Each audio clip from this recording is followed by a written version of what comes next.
Welcome back to Blacks in Motion. Now you might be wondering, why am I talking about Super Bowl? But wait, we're talking about Clif's mid-season Super Bowl. And I'm talking about a matchup that will be coming up soon between the only undefeated team, the Kansas City Chiefs, and the best football team in the league. And I know how can you say that when they're not undefeated, but the Denver Broncos. They've been playing like the best team all season. And these guys are even in the same division. It should be a matchup for the ages, one of the best matchups we would see in regular season football play.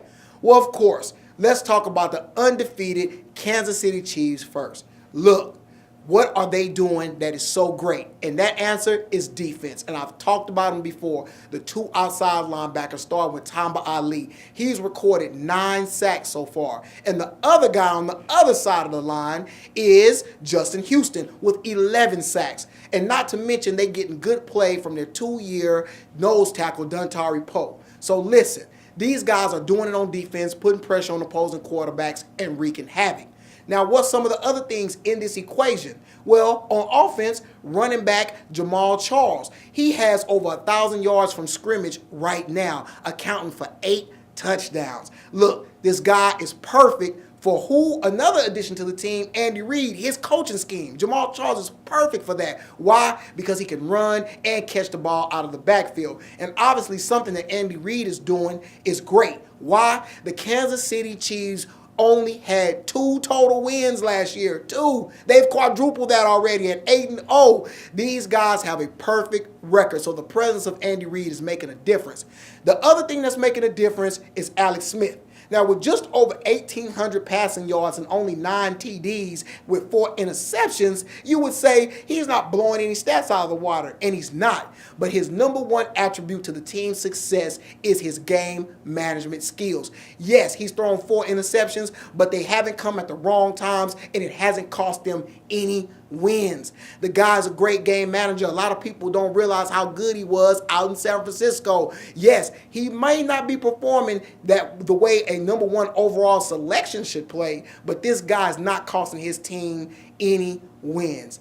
Now, talking about the Denver Broncos. Yes, Peyton Manning. Keep it quite simple. The guy leads up the number 1 passing offense in the league, 359 yards a game, and they have the number 1 offense in the entire league at 466 yards a game. Now you may ask yourself, well, is it all in the air? Well, he is throwing it to one guy with 8 touchdowns and averaging 14.5 yards a catch. And that's Eric Decker. That's right, not even one of the primary receivers. This guy is getting it done. He's an old veteran who's made a connection with Peyton Manning, and they're making it happen.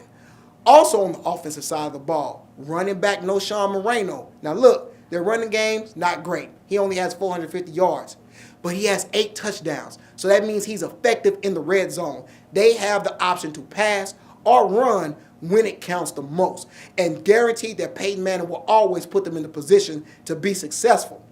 Now, the only thing that worries me about the Denver Broncos is their defense, specifically their pass defense. Champ Bailey tried to make a return from injury, and it didn't work. Those guys are ranked 30th in the league in pass defense. So if I'm the Kansas City Chiefs, what am I going to do? Pass the ball and run the ball when I have to. If I'm the Denver Broncos, what am I going to do? I'm going to protect Peyton Manning. But hey, that's what the matchup is going to have to be seen to be played out on the field. We'll have to see how that turns out. If you ask me, I'm going to give you a prediction. I'm going to say the Broncos. I'm going to say the Broncos are going to dig down deep and find that grit to win that ball game. But who knows? Maybe you agree with me. Maybe you don't. Maybe you don't agree with my award selections for the NBA. Either way, let me know. Hit me up in my email, clif@blackvideonews.com. As always, your input is welcome. And please, always stay logged on right here to Blacks in Motion.